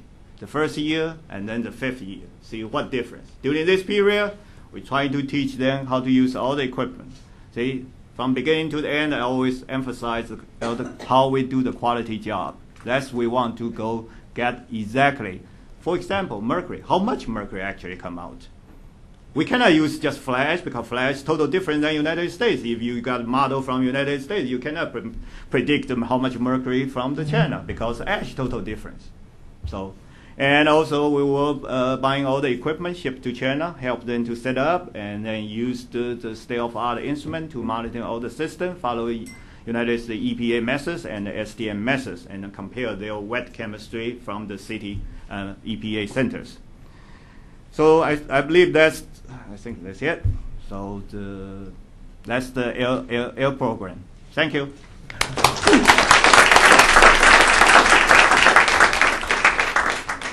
Thank you very much. And because we are webcast, EDR maafan, little hassle. When you ask your question, you have to use a mic. So there'll be Yang Yang or Julie. We'll get it for you. So raise your hands if you've got questions, comments, and at the beginning, please say your name and affiliation. I'm not going to ask you what Karst is. Okay, right there in the back, Julie. There's the mic. The mic's right there. Julie, the mic's right next to you. Just make sure it's on in the bottom. Right there. Naomi Lubick from the journal called Environmental Science and Technology, and I have so many questions I don't even know where to start, so I'll just ask a few and then pass it on. But I wanted to know, in terms of filtration, are they doing local filtering projects in some of these small villages? How are they controlling their water? Is there anything at all that's sort of in place? Oh, in terms of local water quality? Mhm. I'll start, and maybe Professor Yuan can add. I guess from my experience, and certainly he can speak to much more of this, is the primary treatment. Well, local treatment depends on what the contaminants are, and probably, I mean, really, without data, my sort of gut feeling is sort of in general the most pervasive problem is bacteria, particularly in these rural agricultural areas. And so that's simply a case of boiling water. And if you spend much time in China, realize that there's a lot of boiling of water that goes on. So that really is, I mean, that is a local treatment. And so that really does take care of that. But there are, a lot of these places don't have much forest, so even the ability to burn, or they burn coal, which has the other that relates to air the air issues. side. Yeah, So but so to the extent that that's possible. In terms of the other things, though, in terms of filtering, the other things like pesticides or herbicides, or metals or things like that. In rural areas, there's a lot of pesticide problems, fertilizers, and my sense is there really is very little, of the technology to do this, and realize that in some places. One example is that there's been an effort. There's a lot of arsenic problems in certain areas of Guizhou because of high arsenic coals, and there's been an effort to develop through USGS and some companies testing. These coals are very heterogeneous, and so people are burning coals, going out and getting them and burning them, and some have very high arsenic and some don't. So it seems like a kind of an obvious thing is have some testing capability, sort of something simple that you could do in a kitchen, and if you don't have a laboratory. But the point I'm trying to make is these are in some places where you don't have kitchens, you don't have running water, and so it's a case of how do you test it in a case where you have a small coal burning kind of urn, there in the living room. So in large part, the technology just doesn't exist in the rural areas. So in terms of local treatment of water? Yes, I think the water treatment is a different level in different part. In the city, usually there's a water treatment plant. For example, in Guilin city, there's 4 water treatment plant to concentrate all the domestic wastewater into the plant to treat it. And also there is a very strict operation in the Three Gorge Reservoir, because the requirement from the central government to the Chongqing municipality is to keep clean water for the whole country, because the Three Gorge Reservoir should deliver the water for North China. This is so it is a more strict treatment put into operation in along the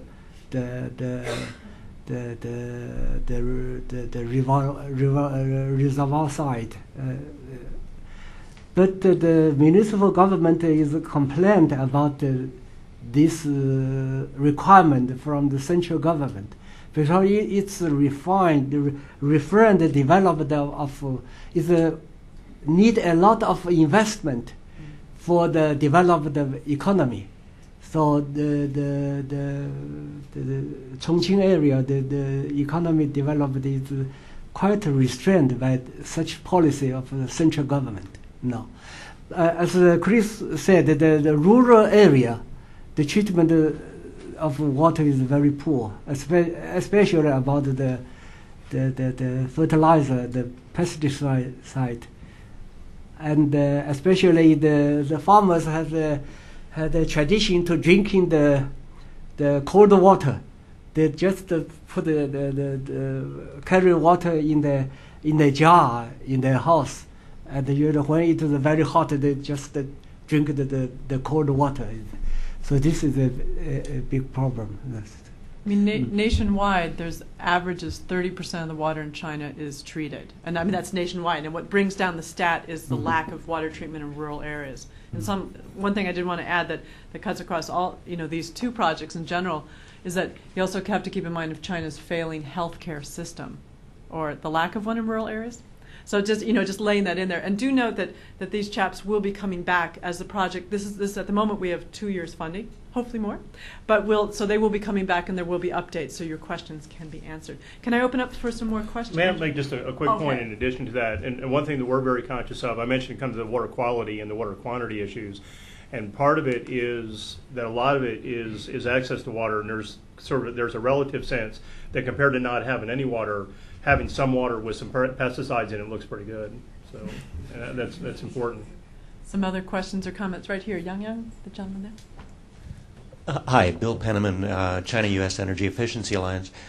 For Professor Wei Ping, when you speak of so-called clean coal, there was no discussion of CO2 emissions. Is there anything being done to measure or discuss controlling CO2 emissions from the expanding coal usage in China?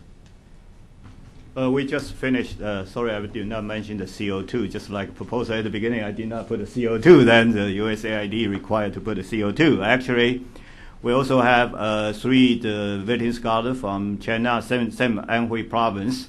And actually we did a very nice job. The project is we scrubber the CO2 with ammonia to form ammonia bicarbonate, which is the fertilizer. And then the purpose for this project is to determine where's the carbon go. So then eventually we find all the carbon actually stay, probably 60%, depending on the pH value, stay in with the soil. And then the spatial we use the cave water, tap water, well, all this different water. And then the spatial in Kentucky, cave water contain a lot of calcium and magnesium, so formally will form the calcium carbonate and magnesium carbonate in the soil. So that's another way can the sequestration of the CO2. But we use generate the fertilizer first, and then put it in the landfill, put it in the farm. So the 2 people already back to China, and then actually in 1950. Chinese got a lot of fertilizer factory in different places, and then also generate ammonia bicarbonate, but use ammonia CO2, but it's different process. Now we use the CO2 from the stack gas and then scrubber with the ammonia to form the fertilizer. That's one way, and then we're trying to push that in Anhui province. That's also in the proposal. Okay, some other questions are right next to you, Julie. UPI, you discussed a little bit the coal-related illnesses, but what kind of illnesses do you see as a result of the water pollution, and how are they being treated? And then also, this is just from Dr. Groves, the slide that you showed from the underground stream in Florida, people don't use that for drinking water, do they? Well, yeah, there is that aquifer. It's called the Floridan Aquifer, and is a source for millions of people. It absolutely is. That could be another hour of discussion, but let me just say, yes, they do. In general, compared to many karst aquifers, it's in pretty good shape because there's different sources of where the water is coming from. The main bulk of it is in relatively good shape. With that, there's sort of localized kind of sort of inputs and contaminants. This was an example of one. What's really more of a problem in Florida is that there's a lot of agriculture, urbanization, and so in general, it's a relatively good karst aquifer, but there are increasing threats. Lots of people use that for drinking water. In fact, if you've been there on spring break, you may have as well. So, in terms of, can you address health problems from drinking contaminated water in the karst areas?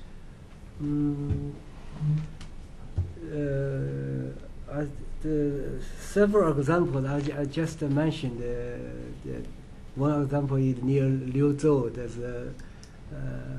because of acidic rain, and that influence local people's health. And I think from there are two kinds of contamination. In Western Hubei province, there's some strata rich in cilium and cause some disease. That's an endemic disease. And in Guizhou province also there's a problem of arsenic from the coal combustion. There's quite a few villages influenced by arsenic pollution from the coal burning. Because there's a special living custom in local people. Because Guizhou province, there's during the spring there's wet and cold. So in the poor region, the local people usually make their stove in the room to dry their food, such as corn and the chili peppers on the roof.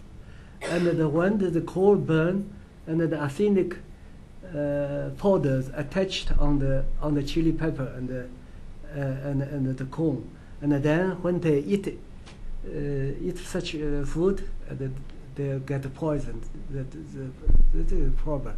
Now the measure to tackle such a problem to make a good ventilation condition for such a local farmer's house.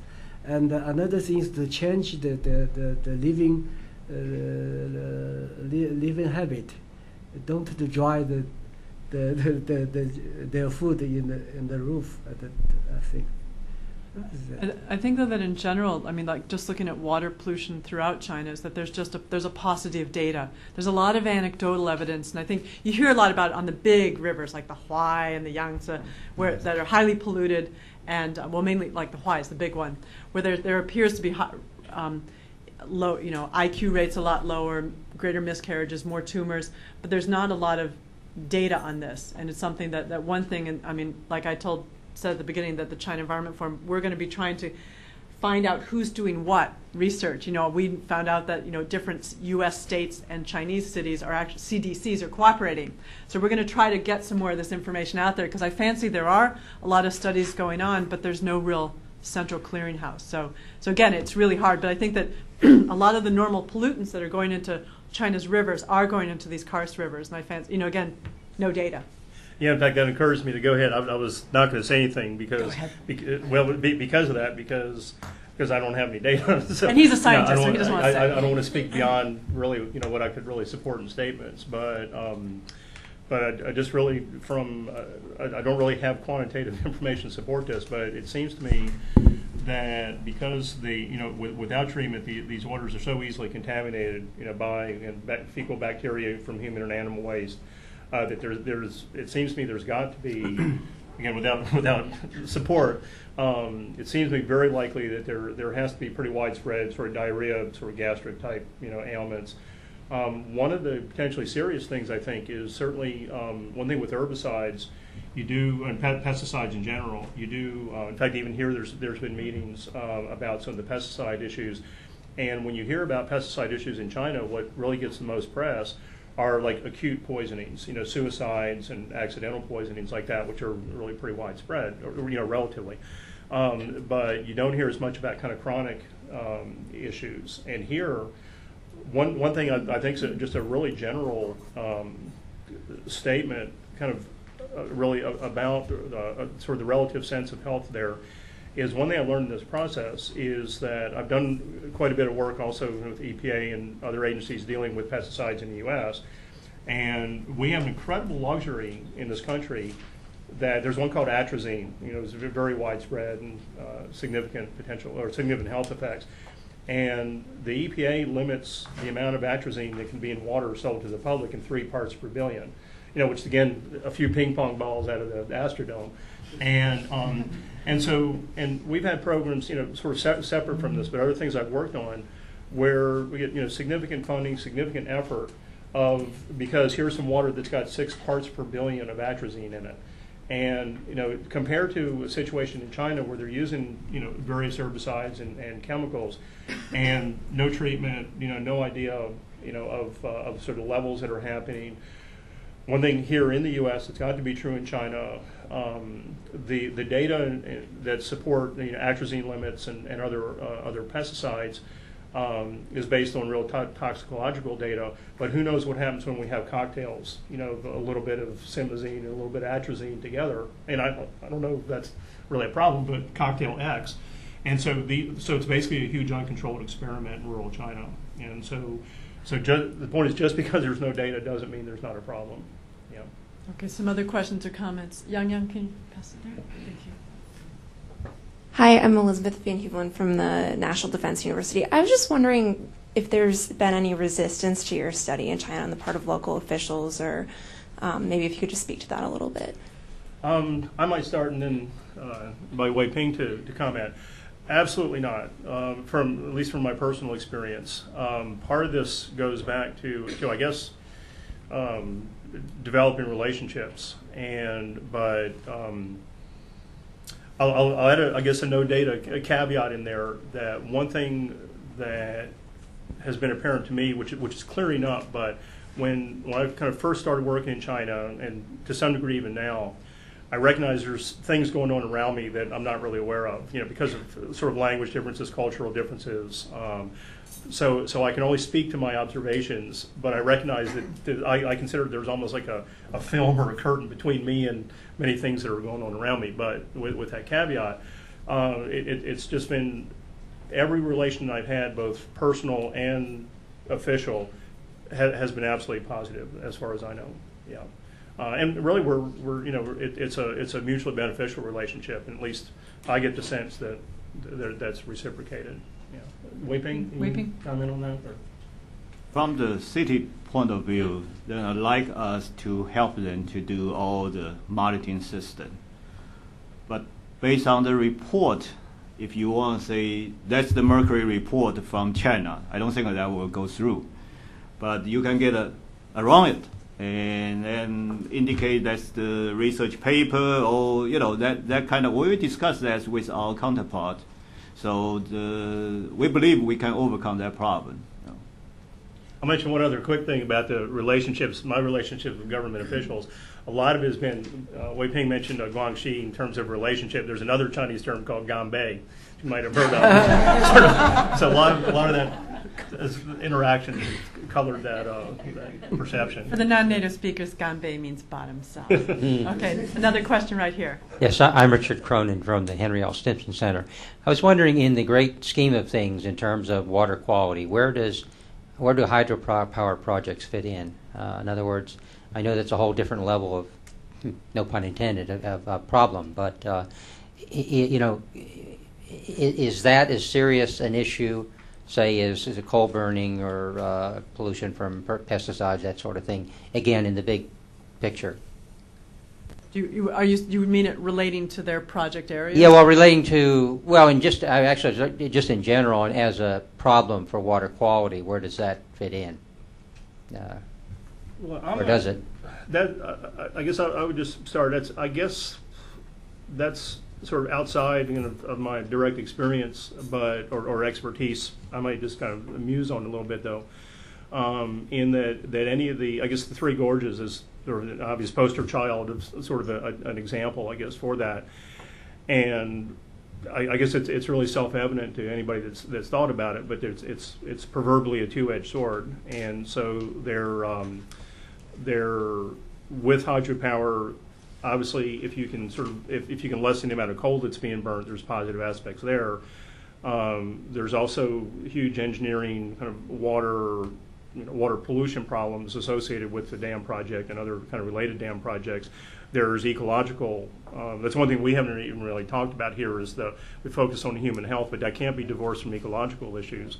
Having said that, the answer to your question is, how do those things balance out? And I don't really know how to say that. It depends on the project. How they balance out overall, I just don't know how to evaluate. Well, one thing I'd want to interject is that what attracted, Chris gave a presentation here about four or 5 years ago.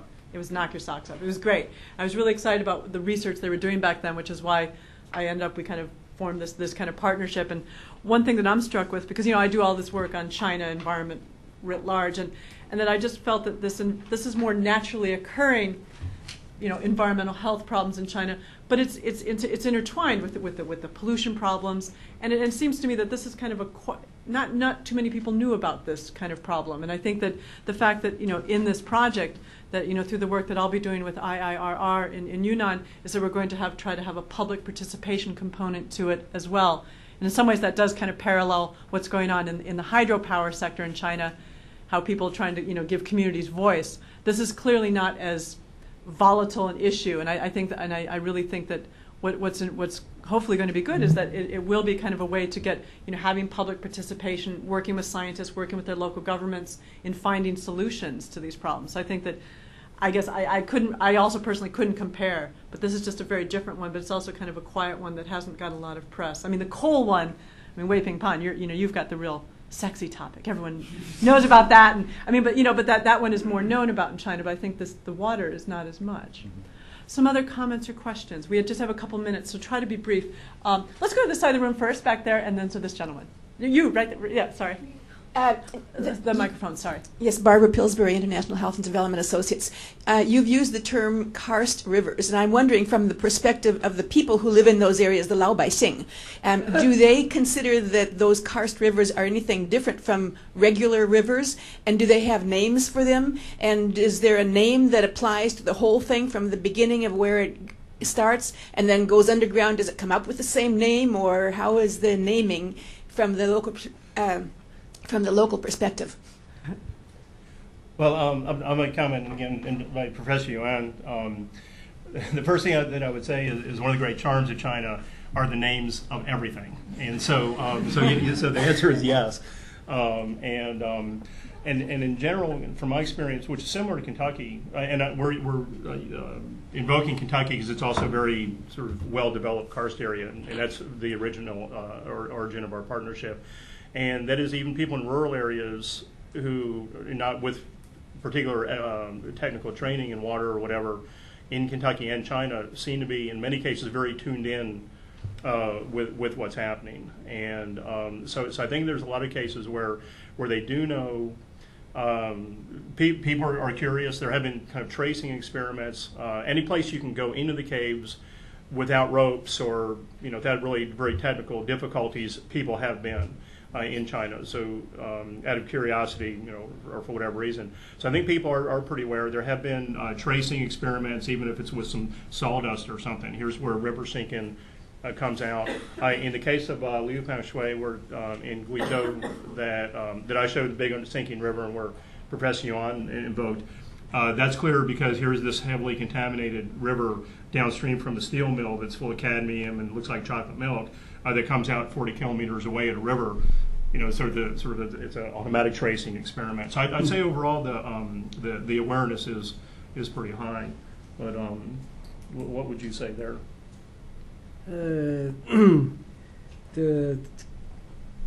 We don't use the name the Karst River, but usually use the underground stream.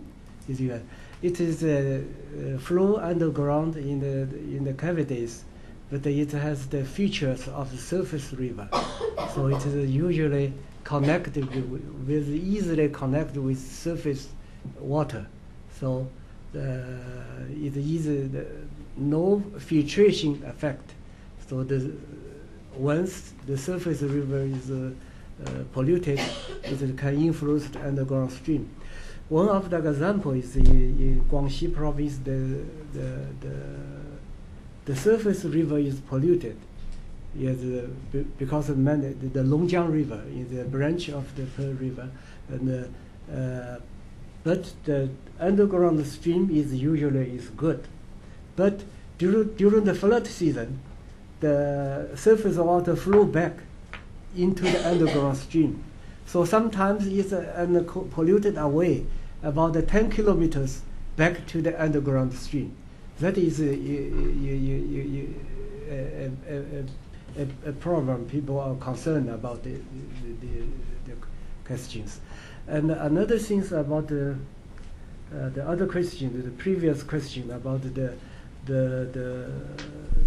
hydropower station, the relation with water quality. In recent years, as you know, in China, there's many hydropower stations built on the main rivers. But the new problem is the people usually take the advantage of the reservoir to do fishing, and then some eutrophication process happened in the reservoir, so it may deliver the polluted water downstream. So the government has already noticed about this. Some water conservation agencies started to control the fishing activity in the hydropower stations reservoir. Okay, we're going to just one quick final question to close this out, sir. Okay, my name is Boshin Jia. I'm from University of California, San Diego. I wanted to ask the question about there's an upcoming project I'm sure you guys all know. It's called the South to North Water Diversion Project, 南水北调. And this question is for Dr. Groves and Mr. Yuan. What kind of effects, if any, do you perceive it will have on the Karst region in terms of water quality and water quantity? I think I'll hand this one over. I do know something about it. Certainly in the areas near Chongqing, near the sort of the base of our collaboration, in the sort of the north side of the Yangtze, there's fantastic karst up in that area that does have some impact draining to the gorge. But can I pass that question? Yes. This question is, I think there's a detailed discussion in Science in August 4th issue of the Science. There's a different idea about the Nancy Bedell project. And the positive side is from the water balance of the whole country, that North China is definitely because of less rainfall and the water is shortage. From the national balance, you should have water. From South China is more abundant rainfall. But the concern is that several concerns. One is how to keep the Yangtze River clean, especially the Three Gorge Dam clean, and guarantee a clean water to North China. Another problem is that too much water delivered from Yangtze Basin and may affect the estuary of the Yangtze River, and some salt water may flow back and influence the water survival for Shanghai city. Even in this year, because the Chongqing is suffered the severe drought in 100 years, the water level in the Yangtze River lower down, and then the salt water from sea flow back, and to some extent, because the water plant in the for Shanghai water supply is about 100 kilometers back from the estuary, but when the salt water flow more the faster and influence the water. But this year, fortunately, not influenced Shanghai yet. But for the future, maybe too much water delivered from South China maybe influence the ecological balance of South China. Another question in the problem raised by some hydrologists is that the theory of the principle of the water conservation agency is that not to lost 1 meters of relief for hydropower generation, and then series of dams are planned on major rivers, and then all the water are controlled, and then the maybe there not so much water flow into the Three Gorge Reservoir, and all keep in the upstream the hydropower station. But still, this is a big question under debate and we should find out a balance about because the hydropower station has its advantage of less pollution, but hydropower station's problem is the uneven time distribution. It should have some regulation, thermal power station to regulate the electricity. So it's a big problem. Should balance. Yeah, this is hot topic now in China, and in fact, some of the leadership of the Ministry of Water Resources is maybe starting to say they're not supporting the Western route. So, stay tuned. Big water crisis in China on that. But now, I'd like you all to thank our speakers.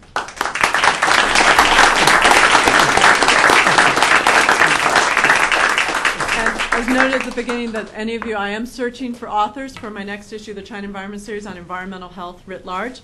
And also on November 30th, we have a meeting, 9 a.m. on the 30th, on cars in China, air pollution and impacts on health. Thank you kindly.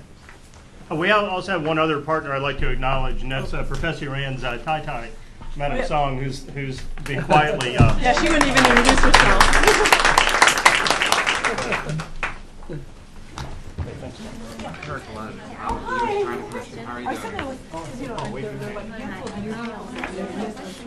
I don't, unfortunately. Thank you very much.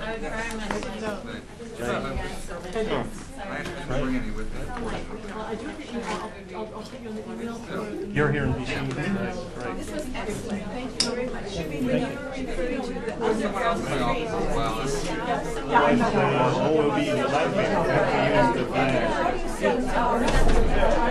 Yeah, and maybe next question is how about mercury in the flag? Actually, all the firewall is made by the scrubber. Scrubber means all the